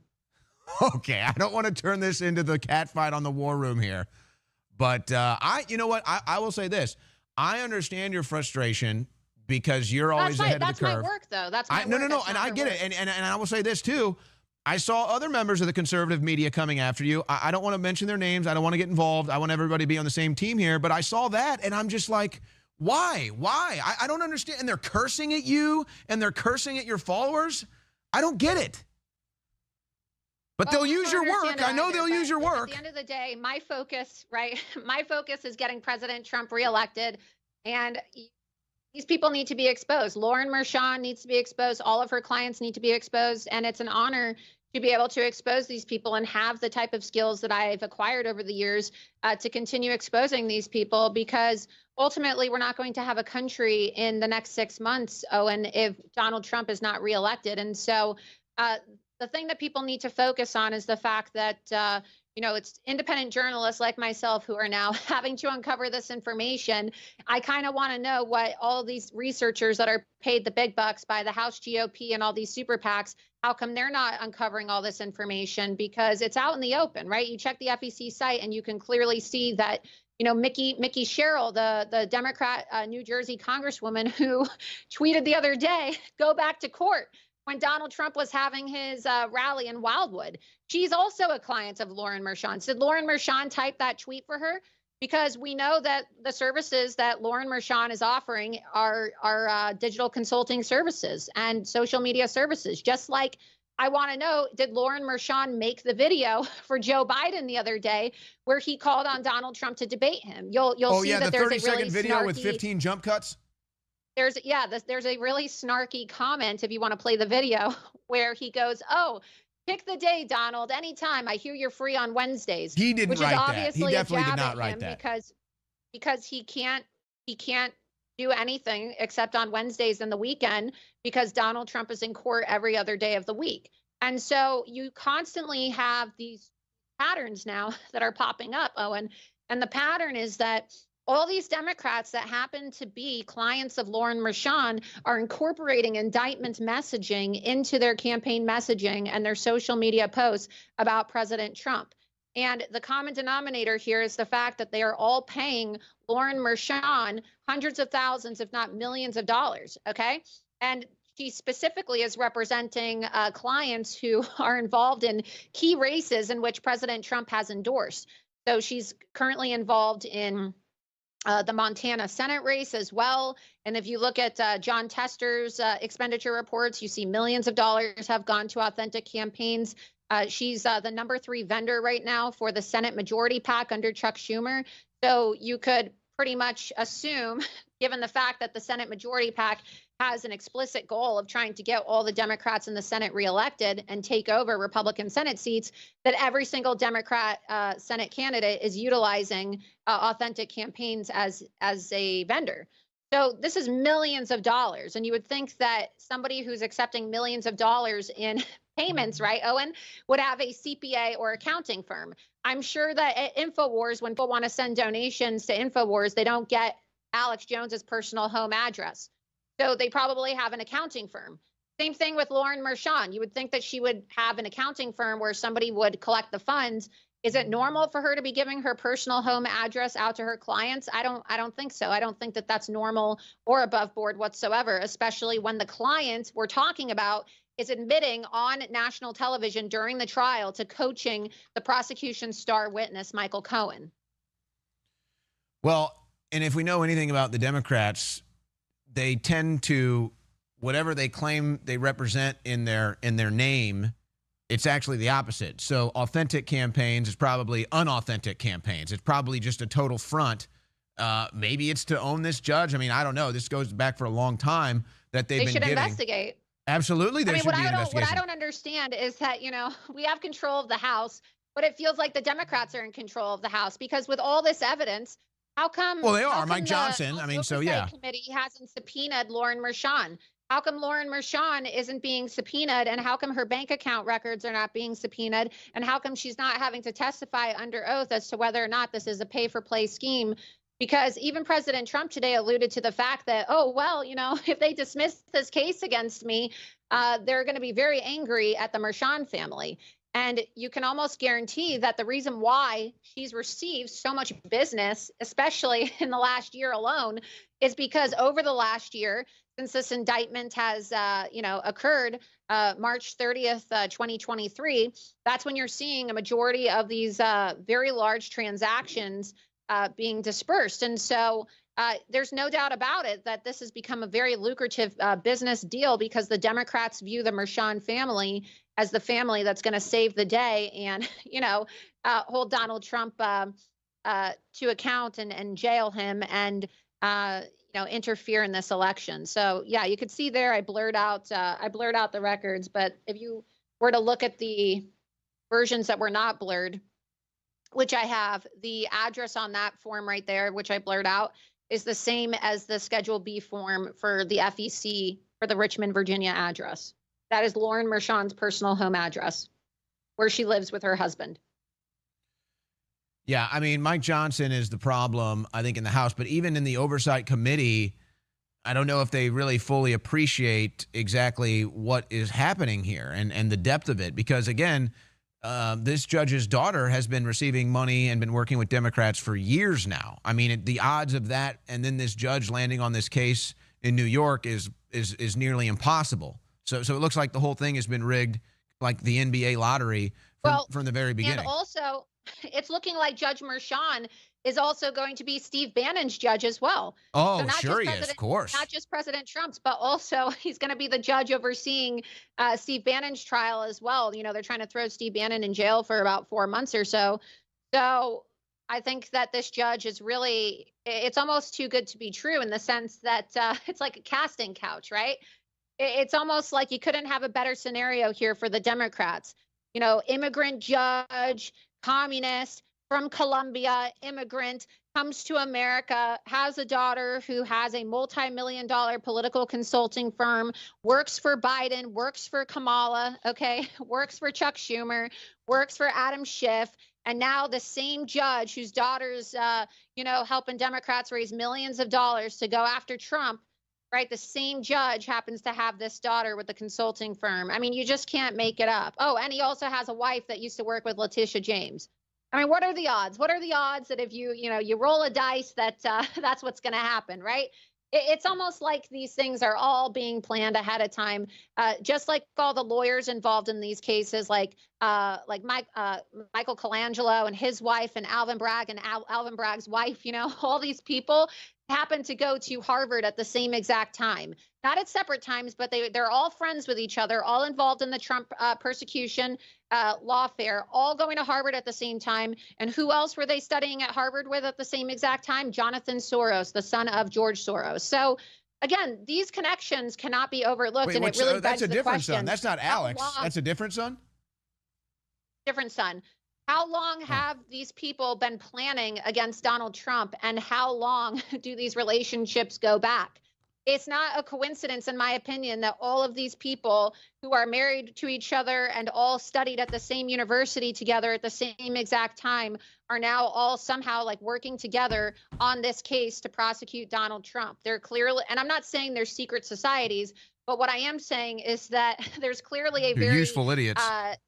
It's very incestuous, and things like this don't just happen, right? To have that many commonalities between the marriages and the alma maters and the work history for all of these key players, given their decades-long relationships with each other, to all be on this case together, it's like it was hand-selected and crafted by the Biden DOJ to create the most favorable outcome possible for Joe Biden in an election year. 100%. I actually posted a flow chart that we made and posted it on my X account a couple weeks ago so that you can see, maybe you can pull that up somewhere. But there's a flow chart that I made with one of my, forensic analysts who people can follow too, CCP Skip Tracer on Twitter. And we made this flow chart to document the incestuous nature of all of the key players involved in the Get Trump Lawfare campaign. Perhaps you'll find it and pull it up. But this is not a conspiracy. This is all well sourced and cited. And I think that the House GOP needs to investigate. I mean, what's the point of having a majority if they're just going to sit there and complain outside the courthouse every single day instead of actually, investigating people or sending subpoenas to people? It's just getting a bit tiring, like I was there on day one. Okay, now everybody's showing up a month later. Okay, cool. A month into the trial, and it took you a month to get your lazy ass on an Amtrak train from Washington, D.C. to New York City. I mean, these people are so embarrassing. They are so lazy. I don't like lazy people, Owen. I don't like people like that who want to barely work as it is. I mean, members of Congress spend more time vacationing and taking days off, leaving their offices early than they do actually working. You can't get your lazy ass on an Amtrak train from Washington, D.C. to New York City to be with Donald Trump on day one of his trial. No, but I was there, and now you see all these representatives utilizing my investigative reports outside the courthouse to talk about how the daughter's making millions of dollars. So go do something about it. Go do something about it. Don't just sit there and bitch and moan and complain about the daughter making millions of dollars. Get off your ass, Mike Johnson, and go issue a subpoena. Well, I completely agree with that. All right, final thing since you brought up Soros. Do you think, because this whole Huma Abedin, Alex Soros thing, it doesn't feel natural to me. I think the Democrats sent Huma in there to control Alex because he's a little further left-leaning politically than his father. His father was just strategic. Yeah, I mean, honestly, I thought they were both homosexuals. Like, I don't really know. I thought that she wasn't there at one point in time, this theory that she and Hillary Clinton were lesbian lovers. All I'm just saying, I mean, I've never seen a more obvious beard in my life. I mean, you're not going to convince me for 1 second that Alex Soros is a heterosexual man. What I think is going on here is I think that they're creating some type of, a working relationship disguised as a romantic relationship between Hillary Clinton's right-hand woman, Huma Abedin, and the son of, who may be gay. I don't know. He claims to be straight, but he might be gay. Who knows? The possibly homosexual son of the Democrat Party's largest donor, George Soros. And what I think is happening here is they're getting ready for a plan B in case Joe Biden has to step aside or if his health takes a turn for the worse. And what better way to advise with Hillary Clinton and to funnel money illegally to Hillary Clinton, hypothetically speaking, I'm not saying they're doing this, than to have a fake romantic relationship with Huma Abedin, and then the financial gifts could potentially just be disguised as gifts to a girlfriend, like jewelry or things that otherwise that would be classified as in-kind contributions. It's a way, in my opinion, to create another dark money vehicle for the sake of boosting an alternative candidate in the form of Hillary Clinton if something were to go wrong with Joe Biden. That's my theory. Yeah, I definitely think it's a political thing. I think it's a political thing. A political arrangement for the sake of moving money. Again, I'm not accusing people and they know of Soros anything. isn't I'm not long. stating this as fact, but I do think that it's a possible scenario. Soros isn't, he's not going to be around forever, and so they gotta. Because I think probably Alex is more of an ideologue. A liberal ideologue than even George Soros was. He's just an advantage. He just wants to crash economies and get rich off of it. Whereas I think Soros might actually have like a political ideology. And so I think maybe Hillary sent Huma in there to get Alex kind of, under their umbrella and make sure that they can get their hooks into that bank account. Some type of a political arrangement. Because Soros is obviously going to die soon, and his son is going to inherit the money. And so what better way to, manipulate somebody into giving money to the Clintons than to have your right-hand woman, maybe she's having sex with him, maybe she's please, not. Can't you just give Hillary some money? Romantic affair with the son of the Democrat Party's largest donor. Please, Alex, just give Hillary a little money. Can't you just give her some of Daddy's money? Can't you just give her some of Daddy's money? Come on. I'll give you we a got blowjob. an important race in Arizona, Alex. Can't you just cut a little check from Daddy? Just ask Daddy for some money. Yeah, just ask Daddy for money. I'll do that weird thing you like. We can go have dinner at the Eiffel Tower. I'll let you take a selfie with me. You know that thing that Barack Obama and John Legend do? Come on, we'll just do that together tonight. It'll be fine. Just a little money. Yeah, I'll put my tongue in your ear. I'll give you a little kiss. Okay. How about that? All right, that's good. Laura Loomer, appreciate you coming on late notice. Great work as always. You know what? I have hope. We're going to build this bridge. The conservatives that continue to do you wrong and do you dirty. I see it. I see it. I'm just stating facts. I just think it's really crazy how, they could easily come to me and get this information, but instead they want to deliberately lie. Because of what? Because someone wanted to give me a job? Because somebody wanted to hire me to do what I do best? And let's be honest, nobody would even know about Lauren Mershon and the Mershon family if it weren't for me and my investigative reporting. So I just think it's really funny when you have these representatives who think that they are, holier than thou, literally stealing my investigative reporting and then also talking crap about me at the same time. So, well, I'm talking too about some members of the conservative media that, and again, I'm not trying to get into the middle of this because I want us all on the same team, moving the ball in the right direction. But, it's an odd thing where I feel like members of the conservative media that have done nothing but talk for 30, 40 years hate you. And it's just like, now, hold on a second. You have receipts. You have scalps. They have a talk show for 30 years. Jealousy. So I don't know if it's a weird thing of being threatened or it's a weird thing of like, oh, this is not how we do conservative media. This is not how we do conservative politics. Well, guess what? For 30 years, conservatives have freaking lost. So I've never sold out, right? A lot of these people can't say the same. A lot of these people turned their backs on Donald Trump for money from Ron DeSantis. A lot of these people sold out for, ridiculous sponsorships. And look, some of us are just more dedicated than others, Owen, while some of us are literally risking our lives going down to the jungles of the Darien Gap to expose the invasion financed by Joe Biden. Other people are selling beats on Fox News, right? I mean, sorry, I don't want my life. I don't want to sell super beats, okay? But it's quite. You don't quite plug the product, not on this show. You plug Nitric Boost from InfoWarsStore.com. Selling beats is quite a fitting job for the super deadbeats of the establishment media era that we need to be done with. How much did you play Lauren Merchant for that one? That is good. Haters gonna hate. It's all right. Selling beats. All right, Laura Loomer. Follow her on X for all of her reports. She's always ahead of the curve. Thank you for coming on with us late notice today. Wow.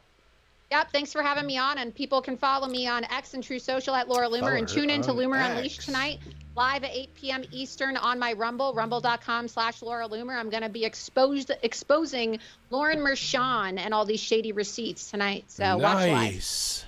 All right, looking forward to that. There goes Laura Loomer. Why can't we just all get along? Why can't we just fight together?